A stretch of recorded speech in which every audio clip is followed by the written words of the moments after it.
Alrighty, boys. So the final boss is out. The trio. I have ran two runs of it so far, and I think I understand how the top team works. I am in 0.29% at the moment, but obviously that's really nothing to brag about because it literally just came out. Of course, it's going to be a high rank if you've already beaten it.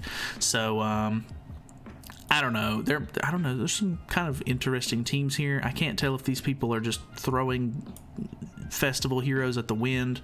By these calculations, I'm the #1 player, but that isn't actually the case because it doesn't update until 10 minutes or whatever the case may be. But yeah, the top team is this one right here. This is the one that the people on JP were using after like a week or two.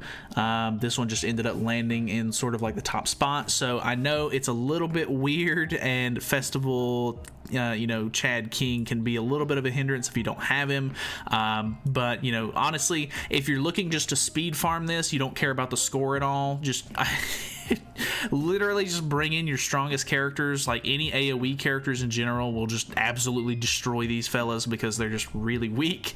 But yeah, the whole goal here is, you can see, clear with a fairy hero on the team, which obviously King takes care of that. Inflict rupture damage 5 times, which can be a little RNG dependent. I don't think I've been able to complete this one as of yet, because honestly, I honestly have contemplated taking the attack pieces off of King because it literally, like, I deal so much damage, they can't hurt me, and I'm killing them too quickly almost, which is definitely not what you would want, I don't think, because you actually need to do stuff to get some of these done. So inflicting rupture damage can be a little bit of a hindrance because obviously on this team specifically, Ludo is the only one with a rupture card, and pulling that card 5 times within the amount of turns that you're going to be playing this could be hard, depending on how lucky you get. Remove 10 buffs from the enemy using skill or buff cancel effects is actually not too bad. This blue Helbram, I don't really ever use this hero, but the Helbram ultimate does cancel stances and buffs, which is really nice, I guess. And the Kings also does that, so you don't have to worry too much about it. You can kind of just ult rush with either one of these characters, and you can get that done. Remove stances 3 times from the enemy using skills and stance cancel effects. I'm not positive if that works if they all are using the stance. I think it does, but they don't actually enter a stance until phase 2. So if we hop in, it's pretty simple, pretty easy. All you got to do is kind of, I guess more or less just kind of stall and just kind of build up ultimate move gauge, so that way you can, whenever they actually put up the buffs, you can remove them, sort of thing. The only thing that's a little bit tricky, I guess, is the fact that Taizoo in the middle can he puts up a reflect skill that actually, just pushes damage back on you, which is the biggest hindrance because you're dealing a ton of damage and they are not. So that is probably the only way they're going to end up doing a lot of damage to you.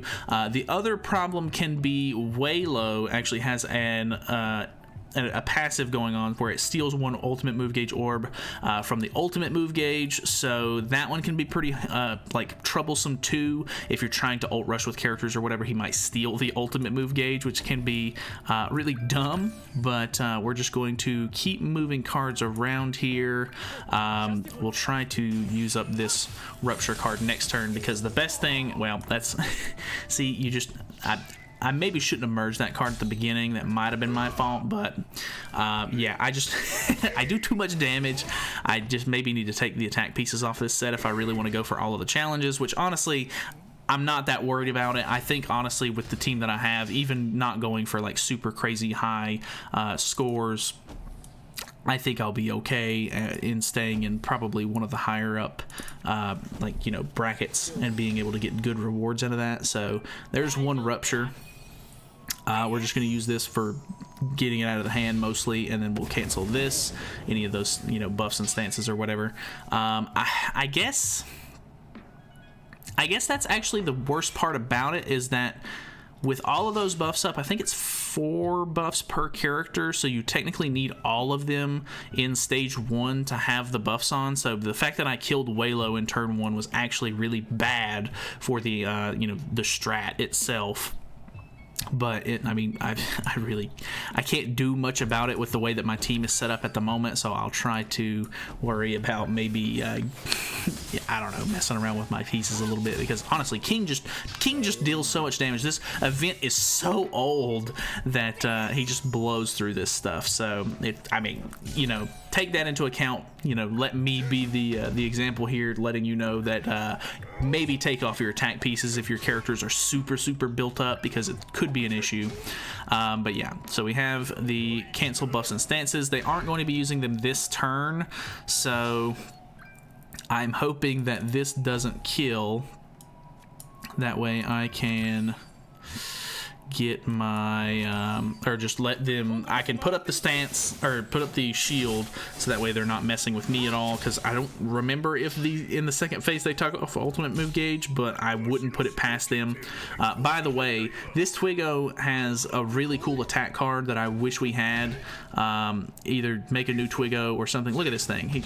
That's so cool. I don't know, I mean, it's not crazy, but it's cool. I mean, I like Twiggo, so you know, give us that move. Anyway, so we can use this. This is going to cancel the stances, which is really nice. We'll just go ahead and throw this ult out. We don't have a king card, so we can't really amplify our damage. We'll just throw the AoE out. That should be enough to kill. So boom, removes all of those. That's a challenge completed. Boom, that wipes the team. So mission complete. Honestly, very easy. Speed farming could be the fastest thing you've ever done. This gets me a score of 3487. Obviously that could be better, because I was not able to complete 2 of these because Rupture is a bit RNG. Like I said, I think I might even would have to take off attack pieces for Ludo as well. Either that, or I would just need to bring a different Rupture hero. But yeah, so it's kind of RNG based, like a lot of them are, to get really high scores. I'm never really a big fan of going for just high scores on final bosses, because it's really annoying. So that is pretty much it. Hopefully this was helpful, informative, everything you wanted it to be for final boss. And yeah, it's pretty self-explanatory in most regards, but that is the team that I'm using. You can see, yeah, these people are already a little over 4K points with the same team. Makes a lot of sense to me. So either way, thank you guys so much for watching. Feel free to subscribe if you have not already, and I will see you guys in the next one.